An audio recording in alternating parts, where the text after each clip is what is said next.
partly it's taken to these very strange images that are behind your head right now.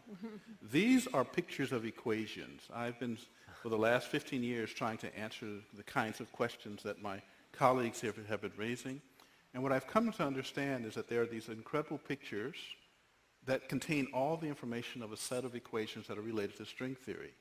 And it's even more bizarre than that, because when you then try to understand these pictures, you find out that buried in them are computer codes just like the type that you find in a browser when you go surf the web.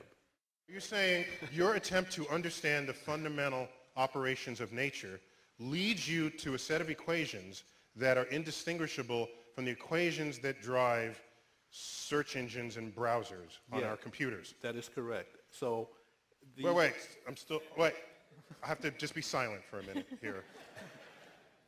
So you're saying as you dig deeper, you find computer code writ in the fabric of the cosmos. Into the equations that we want to use to describe the cosmos, yes. Computer code. Computer code, strings of bits of ones and zeros. It's not just sort of resembles computer code. You're saying it is computer code. It's not even just is computer code. It's a special kind of computer code that was invented by a scientist named Claude Shannon in the 1940s. That's what we find very, very deeply inside the equations that occur in string theory and in general in systems that we say are supersymmetric. Some of those codes are showing on the screen behind you right now. They don't look like codes, but these pictures, which we call adinkras, are graphical representations of sets of equations that are based on codes. That in the description of our universe, that is a supersymmetrical universe, which we were going to test in the LHC.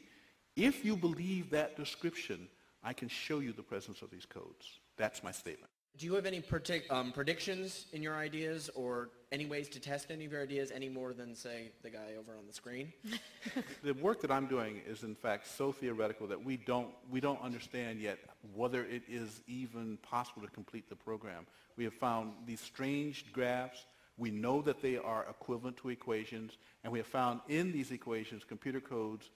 And so that's where we are right now. So I cannot give you a prediction. This work is less than 2 years old. But it's not that you recognize that you will need a prediction in order to. Someone recently asked me, said, well, you don't care about experiments, do you? And I said, no, that's exactly wrong, because you see, I have spent my career as a researcher worrying about supersymmetry. I would want to see an experiment before I shuffle off this mortal coil so that I know that I did not waste my entire professional life. This is towards Dr. Gates. I'm curious about your theory. You say there's computer code in these equations. Now, computer code is generally just instructions for a processor. And I'm curious as to what the instructions you're finding are.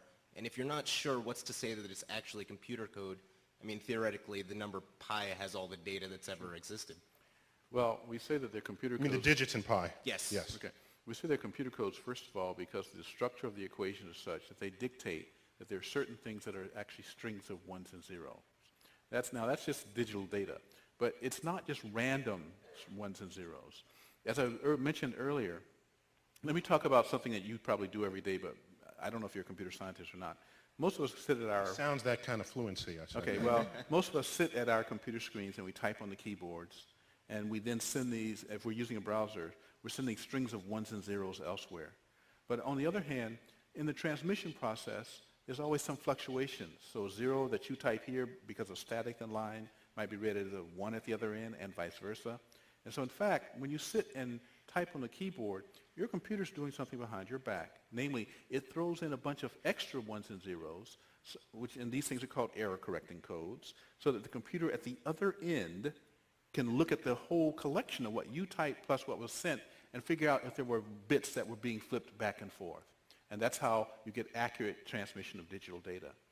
Among the codes that are used for this purpose are a special class of codes that are called block linear self-dual error correcting codes. They were first, in fact, the Shannon extended checksum code is an example of one of these things.